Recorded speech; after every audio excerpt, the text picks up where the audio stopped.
2 minutes, badiba. 2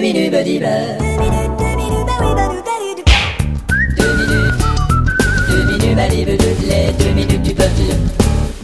Faisons-nous justice et allons à un autre épisode du tribunal du peuple. La parole est au ministère public. Monsieur Breezen-Fossenton. Oui. Vous programmez des logiciels pour des institutions financières. Oui. Dans une des banques où vous avez installé votre logiciel, une somme importante est disparue via Internet. Et ça, c'est pas ma faute, c'est un pirate, c'est un hacker. Alors votre système est-il vraiment fiable si un hacker tient le logiciel de votre entreprise? Si, parce qu'au contraire, le logiciel de mon entreprise me tient à cœur. Bon.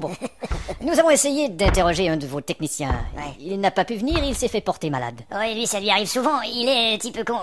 Il est hypocondriaque. Non, il est un petit peu con tout court. Vous savez, l'enquête démontre que plusieurs comptes ont été vidés de leur somme au profit d'un seul. Ah, il paraît, ouais. Et bizarrement, le même soir, un homme se présente à un distributeur, retire le tout et pouf, il disparaît. On ne l'a pas revu. Ah oui, ces distributeurs ne sont vraiment pas sûrs de nos jours. Hein. Tu fais ton petit retrait et pouf. N'importe qui de nos jours peut accéder à son compte en banque par Internet. Non, il y a quand même quelques prérequis. Par exemple? C'est l'encryptage du logiciel, vous comprenez? Non. Il faut 128 bits pour y accéder. Et on ne peut pas y accéder sans une telle malformation génitale? Maître Boutier, il s'agit de termes informatiques. Ah d'accord. Alors tous les logiciels installés dans les banques sont les mêmes? Oh, ils sont tellement pareils. D'accord. Ils sont si identiques, Oui. similaires. Sauf bien sûr les vôtres, qui sont piégés.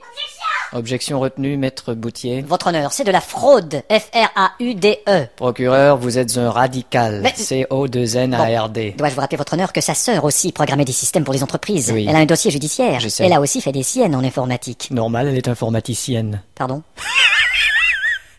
Qu'est-ce que vous avez Continuez. dit? Bon, Breezen-Fossenton, Oui, vous avez fondé un organisme humanitaire qui a pour but de venir en aide aux personnes incontinentes. c'est exact. À quoi? Sans doute pour blanchir de l'argent. Non, des sous-vêtements, monsieur. Cet organisme a des dépenses un peu bizarres. Quoi donc? Des diamants, des bijoux de toutes sortes. Ils ont été payés rubis sur l'ongle, monsieur. Des services de prostituées. Elles ont été payées verrues sur gland, monsieur. Non, c'est la nature des dépenses qui m'intéresse. Ah bon, Comment avez-vous décidé d'ouvrir un organisme pour personnes incontinentes? C'est une expérience personnelle, monsieur. Ah bon? J'étais sur le trottoir et j'attendais un taxi. Mhm. Il y avait un monsieur tout près de moi qui avait l'air très mal en point. D'accord. Je me suis approché, il était encore plus mal en point. En fait, il voulait cacher que... Ah, Il voulait cacher qu'il était en train d'uriner. ah non, bon, comme c'est Et triste. moi, je l'ai entendu uriner, vous savez. D'accord. Alors ça m'a mis la pisse à l'oreille. 2 minutes, les 2 minutes du peuple.